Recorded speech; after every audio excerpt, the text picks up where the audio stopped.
በሀገራችን ከተሞች ከተሳፈሩበት ታክሲ ሳይወርዱ ስንት ወራጅ ወንዞችን አቆራርጠው እንደሚያልፉ ልብ ብለውት ላያውቁ ይችላሉ። ያለው ማማሩ እንዲሉ አበው የገጠር ልጅ ሆነው የሞላ ወንዝ አላሻገር ብሎት ትምህርት ቤት አርፍደው ገበያ ተስተጓጉሎቦት አማራውም ሊሆን ይችላል። ይህ በረከት እንጂ ምኑ ያስመርራል እያሉ በዚህ እድላችን የሚቀኑ የዓለም ዜጎች ቁጥር ግን በሚሊዮኖች ነው የሚቆጠረው። ምክንያቱም ዓለማችን ላይ ምንም አይነት ወንዝ የሌላቸው 15 ሀገራት ይገኛሉ። የዛሬዋ መዳረሻችን አንዷ ናት። የምትጠጣው ውሃ የሌላት ጥሟን የምታረካው ከቀናት በአንዳንድ ስፍራዎቿ ከርሰ ምድር ቆፍራ አብዛኛውን ጊዜ ግን የባህር ውሃ ቀድታ ጨውን በቴክኖሎጂ አጣርታ ነው። ሳይደግስ አይጣላም አይደል ተረቱስ። መሬቷ ምላሷን የምታረጥብበት ጠብታ ውሃ የነፈጋት ደርሶ ንፉግ ሆኖባት እንዳይመስላችሁ። ውሃ የሚይዝበት ቦታ ቢያጥረው እንጂ ከርሰ ምድሯ በነዳጅ የተሞላ ነው። በምድራችን ላይ ከሩሲያና ከኢራን ቀጥላ ሶስተኛዋ ከፍተኛ የተፈጥሮ ጋዝ ክምችት ያለባት ሀገር ናት። የዓለምን 20 ከመቶ ፈሳሽ የተፈጥሮ ጋዝ ገበያ ትቆጣጠራለች። ሀገራዊ የሀብት ክምችቷ፣ ዓመታዊ መንግስታዊ በጀቷና የዜጎቿ ብልጽግና ዓለምን ያስቀና ነው። የኔ ብጤ ድሃ በባትሪ ተፈልጎ የማይገኝባት የበረከት ምድር። ይህንን የተባበሩት መንግስታት ድርጅትና የዓለም ባንክ በይፋ መስክረውላታል። እንደ ሞናኮ አይነቶቹን ሚጢጢ ሀገራት ትተን ዓለማችን ላይ በስም ከሚጠቀሱ ትላልቅ ሀገራት በነፍስ ወከፍ ገቢ ሁሉንም ታስከነዳቸዋለች። የስሟን ገናናነት፣ የኢኮኖሚዋን ትልቀት፣ በዓለም ጂኦፖለቲካ ላይ ያላትን ተጽዕኖ ፈጣሪነት ሬዲዮ በከፈቱ፣ ጋዜጣ በገለጡ፣ ቴሌቪዥን ባበሩ ቁጥር የሚሰሙ፣ የሚያነቡ፣ የሚያዩት ሐቅ ነው። እሷ ግን የስሟን ያህል ትልቅ፣ ዜጎቿም የሚወራላቸውን ያህል ብዙ እንዳይመስሏችሁ 11500 ስኩዌር ኪሎ ሜትር ስፋትና 2.8 ሚሊዮን ነዋሪዎች ብቻ ናቸው ያሏት። ልብ ያድርጉ፣ ዜጎች ሳይሆን ነዋሪዎች ነው ያልነው። የዜጎቿ ቁጥር ከአጠቃላይ የሀገሪቱ ነዋሪዎች 12 ከመቶ ብቻ ነው። በሌላ አነጋገር በዚህች ሀገር ጎዳና ከሚያዩአቸው 100 ሰዎች 88ቱ ስደተኞች ናቸው። ይግረማቸውና በሀገሪቱ የሚገኙ ህንዳውያን ቁጥር ብቻ ከሀገሪቱ ዜጎች በእጥፍ ይበልጣል። የነዋሪዎቿን ቁጥር በሀገራት እየከፋፈልን በደረጃ ካስቀመጥነው የራሷ ሀገር ዜጎች 4ኛ ደረጃ ላይ ነው የሚቀመጡት። ህንዳውያን የመጀመሪያውን ደረጃ ይዛሉ፣ በቁጥር 700 ሺህ ናቸው። ባንግላዴሻውያንና ኔፓላውያን የሁለተኛና የሶስተኝነት ደረጃ ተሰጥቷቸዋል። ከአፍሪካ የግብፅና የሱዳን ዜጎች በብዛት ይኖሩባታል። አንዳንዶች ቃታር፣ ሌሎች ካታር ይሏታል። በአበሻ ምድር ግን ኳታር በሚለው ስሟን የምትታወቀው በአየር ንብረት በረሃ፣ በኑሮ ደረጃ ሀብታም፣ በቆዳ ስፋትና በህዝብ ብዛት ትንሽዬ፣ በተጽዕኖ ፈጣሪነት ግን ታላቅ አገር የሆነችውን ኳታር ዛሬ ለጉብኝት መርጠናታል። አብራችሁን ቆዩ።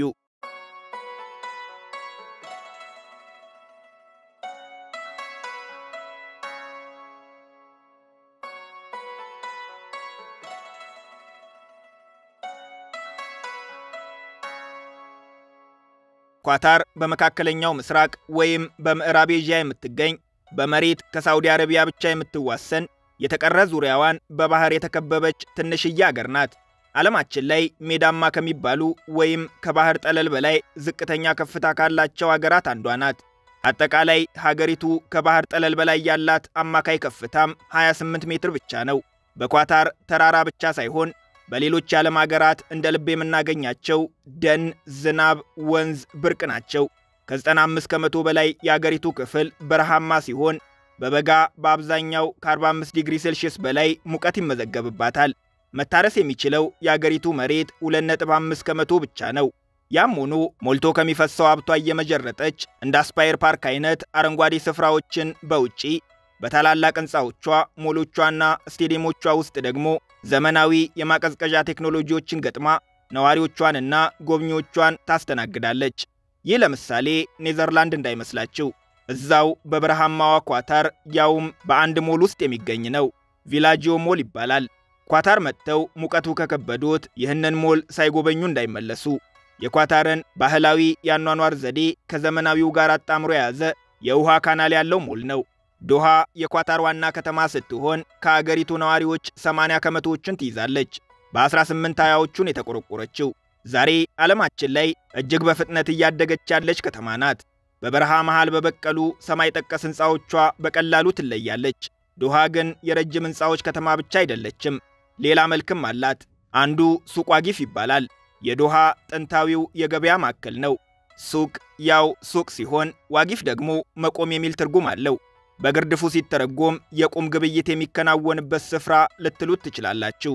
ዙሪያው መዓዛቸው በሚያውድ ጥዑም የቡና ካፌዎች የተሞላ፣ አልባሳት፣ ጌጣጌጥ፣ ጥንታዊ ቁሳቁሶች የሚሸጡበት፣ ምንም ነገር ፈልገው የማያጡበት የገበያ ስፍራ ነው። እጅግ ዘመናዊ በሆነችው ዶሃ ጥንታዊ የቤት አሰራርን የተከተሉት የሱቅ ዋጊፍ ቤቶች ከተማ ያቆሽሻሉ፣ ይፍረሱ፣ ለዓይን አይስቡም፣ ይጥፉ አልተባለም። ለኳታራውያን ትናንትናቸውን የሚያስታውሳቸው፣ ከነገ የሚያስታርቃቸው፣ ማንነታቸውን የሚነግራቸው፣ ትዝታና ታሪካቸውን አጣምሮ የያዘ ቦታ ነው።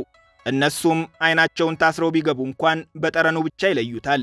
በእርግጥ በእንግድነት ለጎበኙትም ቢሆን የዕጣኑ ሽታ በቀላሉ የሚረሳ አይደለም።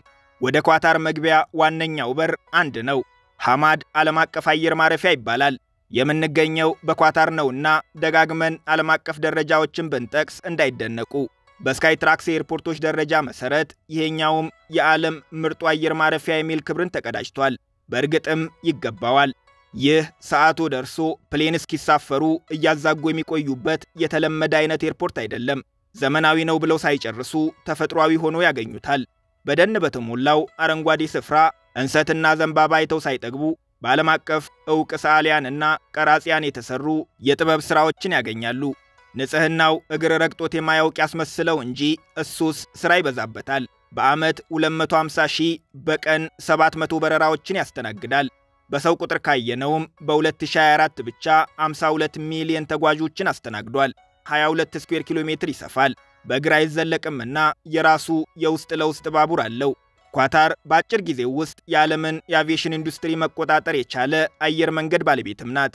ኳታር ኤርዌይስ ይባላል። ስሙ ደጋግሞ ሲነሳ ዕድሜ ጠገብ ሊመስሎት ይችላል። ከሌሎች አየር መንገዶች ጋር ሲነጻጸር ግን በለጋ ዕድሜ ላይ ነው የሚገኘው። ገና የ32 ዓመት ወጣት ነው። እንደ አውሮፓውያን አቆጣጠር በ1993 በሁለት ኤርባስ አውሮፕላኖች ነበር አገልግሎቱን የጀመረው። ዛሬ ላይ 230 አውሮፕላኖች፣ 198 መዳረሻዎች እና 48000 ሰራተኞች ያሉት ስድስቱን አህጉራት የሚያገናኝ ገናና አየር መንገድ ለመሆን በቅቷል። በቅርቡም በጥቅሉ 96 ቢሊዮን ዶላር የሚያወጡ የ210 አዳዲስ አውሮፕላኖች ግዢ ለመፈጸም ለቦይንግ ካምፓኒ ትዕዛዝ በመስጠት ዓለምን ጉድ ማሰኘቱን ሳይሰሙ አልቀሩም።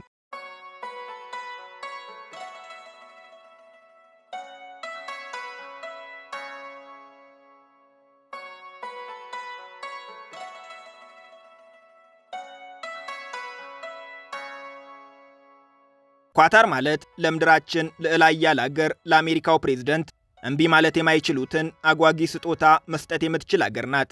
የአሜሪካው ፕሬዝዳንት ለጉዞ የሚጠቀሙበትን በልዩ ትዕዛዝ የተሰራ ኤርፎርስ ዋን ልዩ ጀት ሳየው አረጀብኝ፣ ለወዳጄ ክብር አይመጥንም ስትል 400 ሚሊዮን ዶላር የሚያወጣ በራሪው ቤተ መንግሥት በመባል የሚታወቀውን ቦይንግ 747 ልዩ ጀት በስጦታ መልክ አበረከተች።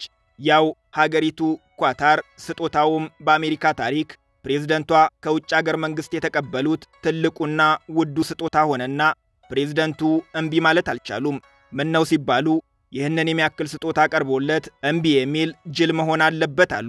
እሳቸው ጅል ላለመባል የተቀበሉትን ውድ ስጦታ ያቀረበችው ኳታር ሳትሆን ሌሎች የዓለም አገራት ሆነው ቢሆን ኖሮ የምን ንቀት የምን ሽቅብ ማየት ነው በተባለ ነበር። ኳታር እንኳንና በእኛ በልዕለ ኃያሉ አገር አሜሪካ ፕሬዝዳንት ፊትም ሀብታም የምትባል አገር ናት። የሀብቷ መጠን በሀገሯ ብቻ የተገደበ አይደለም። መንግስታዊው የኳታር ኢንቨስትመንት ባለስልጣን ለምሳሌ በዓለም አቀፍ ደረጃ 530 ቢሊዮን ዶላር የሚያወጣ ሀብት አለው። በስሩ ከሚተዳደሩ ዓለም በግልጽ ከሚያውቃቸው ሀብቶች ጥቂቶቹን እንንገራችሁ። በአውሮፓዊቷ እንግሊዝ ከእንግሊዝ ንጉሳዊ ቤተሰቦች በላይ የኳታር ንጉሳዊ ቤተሰቦች የበዛ ሀብት አላቸው። የሎንዶን ነዋሪ ከሆኑ በምዕራብ አውሮፓ ረጅሙ ሕንፃ የሆነውን ዘሻርድን ያውቁታል። ባለቤትነቱ የኳታር መንግስት ነው። እዛው ሎንዶን ሃሮድስንም ሁለት ብለው ይቁጠሩ። ከዝነኛው ሂትሮ ዓለም አቀፍ አየር ማረፊያ የኳታር መንግስት 20 ከመቶ ድርሻ አለው። ባርክሌ ባንክንም አልተውላቸውም። እዚህም 12.7 ከመቶ ድርሻ ገዝተዋል። ጀርመን ገብተው የአንጋፋውንና ሀብታሙን ቮክስዋገን የመኪና አምራች ድርጅት 17 ከመቶ ከፖርሼ 10 ከመቶ ድርሻ ገዝተዋል። ሊዮኔል ሜሲ የተጫወተለትን ታዋቂውን የፈረንሳይ የእግር ኳስ ክለብ ፓሪስ ሴን ጀርሜን ያውቁታል። በ2025 በወጣ ሪፖርት መሰረት ከሪያል ማድሪድ እና ማንቸስተር ሲቲ ቀጥሎ የዓለማችን ሶስተኛው ሀብታሙ የእግር ኳስ ክለብ ነው። ባለቤትነቱ የኳታር መንግስት ነው። በስዊዘርላንዱ ዝነኛ ባንክ ክሬዲት ስዊዝ 7%፣ አሜሪካ ቢመጡ የኒውዮርኩ ፕላዛ ሆቴል፣ የቴክሳሱ ጎልደን ፓስ ኤልኤንጂ የኳታር ናቸው። ከጥቂት 10 ዓመታት በፊት ግን በኳታር ነገሮች እንዲህ አልነበሩም። ከ1950ዎቹ በፊት ኳታራውያን በበረሃ መሃል በድህነት እሳት የሚለበለቡ ሕይወታቸውን ለአደጋ ዳርገው ባህር እየጠለቁ እንቁ በማውጣት የሚተዳደሩ ህዝቦች ነበሩ። አሳ ማስገር፣ ግመልና ፍየል ማርባትም ተጨማሪ ገቢ ማግኛዎቻቸው ነበሩ። የሀገሪቱ 90% ድንበሯ ከባህር የሚዋሰን መሆኑ ግን ዕጣ ፈንታዋን ከእንቁ ግብይት ጋር አስተሳስሮት ቆይቷል። በ1920ዎቹ ግን አንድ ያልታሰበ ነገር ተፈጠረ። ጃፓናውያን ተፈጥሯዊውን የእንቁ ምርት በሰው ሰራሽ ቴክኖሎጂ እያገዙ እንቁዎችን በገፍ እያመረቱ በርካሽ ዋጋ በመሸጥ የዓለምን የእንቁ ገበያ ተቆጣጠሩት። በዚህ ምክንያት የኳታር እንቁዎች ፈላጊ አጡ። በዚህም 1920ዎቹና 1930ዎቹ በወቅቱ 25000 ይገመቱ ለነበሩት ኳታራውያን ከሌላው ጊዜ በተለየ ኑሮ የከበዳቸው ወቅት ነበር። ሊነጋ ሲል ይጨላልማል አይደል የሚባለው። ኳታራውያን በታሪካቸው የማይረሷቸውን 2 አስርት የችግር ዓመታት እንዳሳለፉ እንደ አውሮፓውያን አቆጣጠር በ1939 የኳታርን ታሪክ እስከ ወዲያኛው የቀየረው የነዳጅ ክምችት ከመሬቷ ስር መፍለቅለቅ ጀመረ። ክፉ ዕጣ ሆኖ ግን ድሃና ገበያ ሳይገናኙ ቀሩ። ነዳጁ ከመሬቷ በፈለቀበት በዚያው ዓመት በ1939 ሁለተኛው የዓለም ጦርነት ተቀሰቀሰ። ነዳጅ የማውጣቱ ሥራ እስከ 1950ዎቹ ተጓተተ። ጦርነቱ ተጠናቆ ዓለም ቀልብ ገዝታ ሀብቶቿን አውጥታ ስለመጠቀም ስታስብ ቀድማ የተመለከተችው ኳታርን ነበር። በወቅቱ በእንግሊዝ ቅኝ ግዛት ስር የነበረችው ኳታር በ1950ዎቹ ነዳጅ እየቀዳች በመሸጥ ድህነት ደና ሰንብት ማለት ጀመረች። በ1971 ኳታር ከእንግሊዝ ቅኝ ግዛት ነፃ ወጣች። ዜጎቿም የኢኮኖሚ አብዮት ለማየት ዘመናትን አልጠበቁም። በ1973 የኳታራውያን ዓመታዊ የነፍስ ወከፍ ገቢ ወደ $1200 ተመነደገ። ከነዳጅ በፊት ይህ ቁጥር $35 እንደነበር ያስታውሱ። መንግስታቸው ጊዜ ሳያጠፋ የትምህርት ቤት፣ የጤና ተቋማት፣ የመንገድና ሌሎች ለዕለት ተዕለት ግልጋሎት የሚውሉ መሰረተ ልማቶችን ለዜጎች ማዳረስ ጀመረ።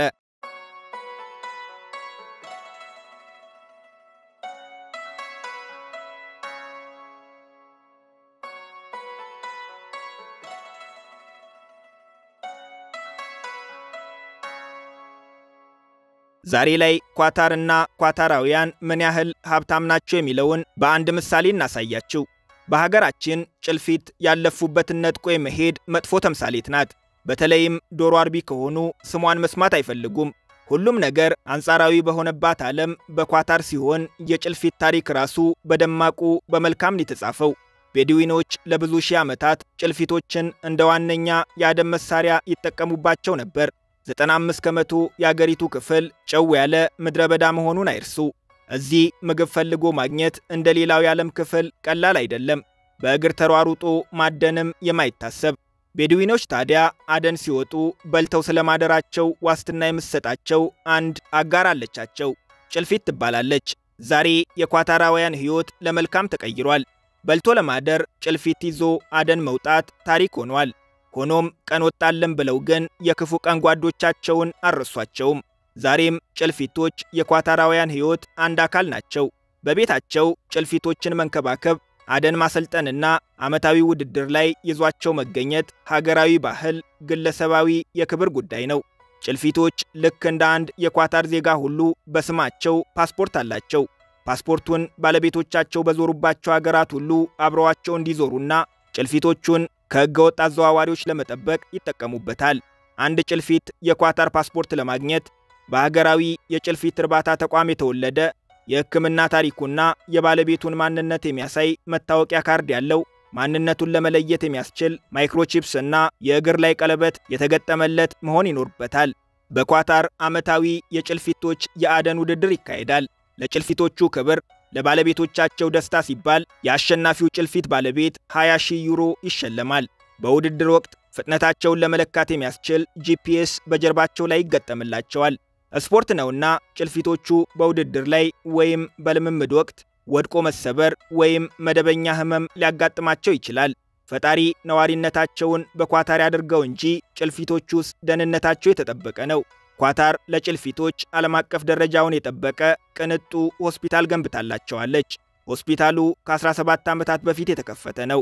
የድንገተኛ ክፍልን ጨምሮ በኤክስሬ፣ በቀዶ ጥገና፣ በጽኑ ህሙማን ክፍሎች የተደራጀ እጅግ ዘመናዊ መሳሪያዎች የተገጠሙለት በዓመት ከ40 ሺህ በላይ ጭልፊቶችን የሚያክም ሆስፒታል ነው። በጭልፊት ህክምና ስፔሻላይዝድ ያደረጉ ዝነኛ ሐኪሞችም አሉት። በሆስፒታሉ ከህክምና ባሻገር የቅንጦት አገልግሎቶችም ይሰጣሉ። አገልግሎቱ የጥፍር ሥራ፣ ሰውነታቸውን የማስዋብ፣ የተጎዱ ላባዎችን የመጠገንና የማሳመር አገልግሎትን ይጨምራል። በዶሃ ጭልፊቶች ብቻ የሚሸጡበት ሱፐርማርኬትም አለ። እዚህ መደበኛ ጭልፊቶች ከ1000 እስከ $8000 ይሸጣሉ። ከ130,000 እስከ 1 ሚሊዮን ብር እንደማለት ነው። እስካሁን ለንጉሳዊ ቤተሰቦች በውድ ዋጋ የተሸጠችው ጭልፊት $200,000 አውጥታለች አሉ። በእኛ 26 ሚሊዮን ብር መሆኑ ነው። ኳታር ሀብታም አገር ናት ስንል ይህንን በእማኝነት በመጥቀስ ነው።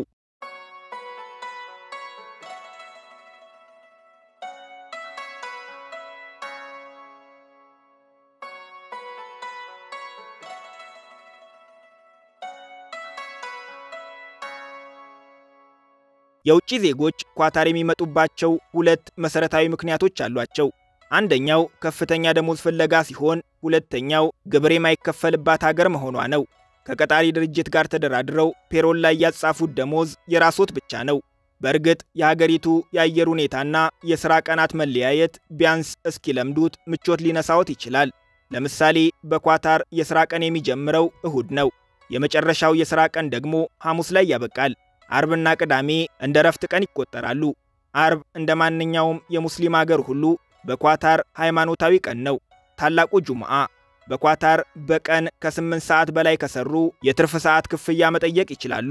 ክፍያውም የደሞዞትን 125 ከመቶ ነው። የምናወራው በሙያቸው ተቀጥረው ስለሚሰሩ ቋሚ የድርጅት ወይም የመንግሥት ሠራተኞች ነው። በሀገሪቱ ተቀጥረው ሲሰሩ የሕዝቡን ሃይማኖታዊና ባህላዊ እሴቶች የማክበር ግዴታ ይጣልቦታል። ኳታር አረብኛ ተናጋሪ አገር ብትሆንም በትላልቅ ድርጅቶች ተቀጥረው የሚሰሩ ከሆነ በሥራ ቦታዎች እንግሊዝኛ በስፋት ይነገራል። ሀገሪቱ የእንግሊዝ ቅኝ ግዛት እንደነበረችም ልብ ይሏል። ኳታር ማን እንደሆነች ለማያውቁ ማንነቷን ለማሳየት ዓለም በፍቅሩ የከነፈለትን እግር ኳስ እንደ ዋነኛ መሳሪያ ትጠቀማለች። የእግር ኳስ ውድድሮች ሁሉ ቁንጮ የሆነውን የ2022ቱን የዓለም ዋንጫ ማዘጋጀቷን አይረሱም። ውድድሩ የኳታር ካርታ በዓለም መድረክ ደምቆ እንዲሳል፣ ስሟም በትልቁ እንዲጻፍ የማይተካ ሚና ተጫውቷል። በወቅቱ $220 ቢሊዮን አወጣች በሚል ኳታርን እንደ አባካኝ የቆጠሯት ብዙ ነበሩ። የዝግጅቱ በረከቶች ግን ዛሬም ድረስ በኳታር በግልጽ ይታያሉ። የዶሃ ሜትሮ አንዱ ነው። በ2019 የተገነባው እጅግ ዘመናዊና ቅንጡ በሆኑ አሽከርካሪ አልባ ባቡሮች አገልግሎት የሚሰጠው መስመሩ ዛሬም በታላቅ ደረጃ ኳታርን እየጠቀማት ይገኛል። የባቡር መሰረተ ልማቱ ከፍተኛ ወጪ ተመድቦለት የተከናወነው ወቅታዊ ከነበረው የዓለም ዋንጫ በላይ የኳታርን ራዕይ 2030 ለማሳካት ሲባል ነበር። ኳታር በመሰረተ ልማት ግንባታ ከተቀረው ዓለም ልቃ ሄደች ሀገር ናት። በሌላ ሀገራት ትምህርት ቤት ያለባቸውን ብዙ ከተሞች ጎብኝተው ሊሆን ይችላል። በኳታር ግን ትምህርት ራሱ ከተማ አለው። እነሱ ኳታር ኤጁኬሽን ሲቲ ይሉታል። በዶሃ አቅራቢያን የሚገኘው በ1997 ተመስርቶ በ2003 አገልግሎት መስጠት የጀመረው ኤጁኬሽን ሲቲ 12 ስኩዌር ኪሎ ሜትር ይሰፋል። ዓለማችን ላይ አሉ ከተባሉ ዩኒቨርሲቲዎች አብዛኞቹ እዚህ ቅርንጫፍ አላቸው። የከተማው መቋቋም ኳታር ዕውቀት መር ኢኮኖሚ እንዲኖራት የከፍተኛ ትምህርት፣ የምርምርና የማህበረሰብ ልማት አገልግሎቶችን እንዲሰጥ ያለመ የራዕይ 2030 አንዱ አካል ነው። በከተማው ከ90 የዓለም ሀገራት የመጡ 10,000 ተማሪዎች በ65 የተለያዩ ፕሮግራሞች የሚሰጡ ትምህርቶችን ይከታተላሉ። ኳታር ለዜጎቿ ነፃ የሕክምና አገልግሎት ታቀርባለች። እንደ አብዛኞቹ የዓለም ሀገራት በኳታር የመንግስትና የግል የጤና ኢንሹራንስ አገልግሎቶች ይሰጣሉ። የመንግስት የጤና ተቋማት በሀገሪቱ በሁለት ደረጃ ይከፈላሉ። ሐማድ ሜዲካል ኮርፖሬሽን የሚቆጣጠራቸው 9 የመንግስት ሆስፒታሎችና በፕራይመሪ ሄልዝ ኮርፖሬሽን ስር የሚተዳደሩ 27 አካባቢያዊ የጤና ጣቢያዎች አሏት። በኳታር ተቀጥረው የሚሰሩ የውጭ ሀገራት ዜጎች በቀጣሪዎቻቸው በኩል የሕክምና ኢንሹራንስ ማግኘት ይኖርባቸዋል። ኳታር ዜጎቿ የቤት ባለቤት እንዲሆኑም ታግዛለች። ዕድሜው 22 ዓመት የሞላውና ባለትዳር የሆነ ኳታራዊ ወደ መንግስት ሄዶ ቤት መገንባት ፈልጋለሁ ማለት ይችላል። መንግስትም በስሙ የተመዘገበ ቤት አለመኖሩን ሲያረጋግጥ የቤት መስሪያ ቦታና ከኳታር ልማት ባንክ የሚወሰድ በ35 ዓመት ጊዜ ውስጥ የሚከፈል ከወለድ ነፃ 1.2 ሚሊዮን የኳታር ሪያል የቤት መስሪያ ገንዘብ ይሰጠዋል። ለቤት ግንባታ ለዜጎች የሚሰጠው ቦታ በመንግስት ወጪ ውሃ፣ መብራትና የመንገድ መሰረተ ልማቶች የተዘረጉለት ነው። ያላገቡ ከሆኑ የቦታና የብድር መጠየቂያ የዕድሜ ጣሪያው ከዚህ ከፍ ይላል።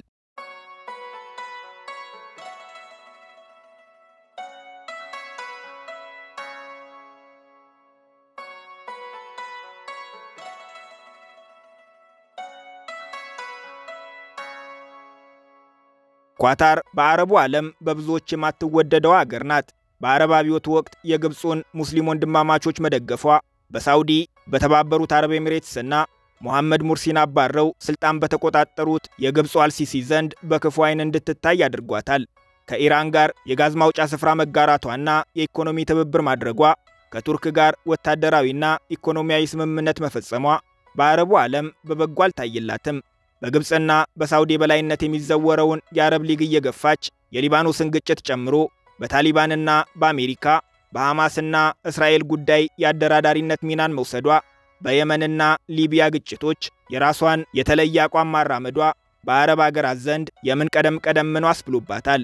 አልጃዚራ የተሰኘው መቀመጫውን በዶሃ አድርጎ በዓለም አቀፍ ደረጃ የሚሰራጨው የኳታር መንግስት ሚዲያም በአረቡ ዓለም በሀገራት የውስጥ ጉዳይ ጣልቃ ይገባል በሚል ጠላት አፍርቶባታል።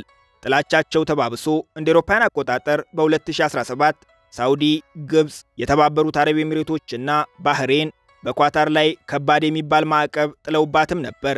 ማዕቀቡ የአየር የባህርና የየብስ ክልሎቻቸውን እንዳትጠቀም እስከ መከልከልም የደረሰ ነበር።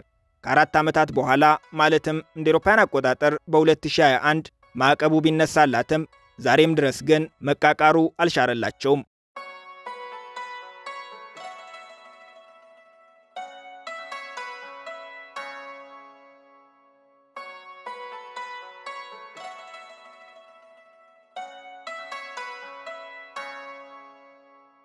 የዛሬ ጉብኝታችንን በዚያው አበቃን። አብራችሁን ስለቆያችሁ እናመሰግናለን።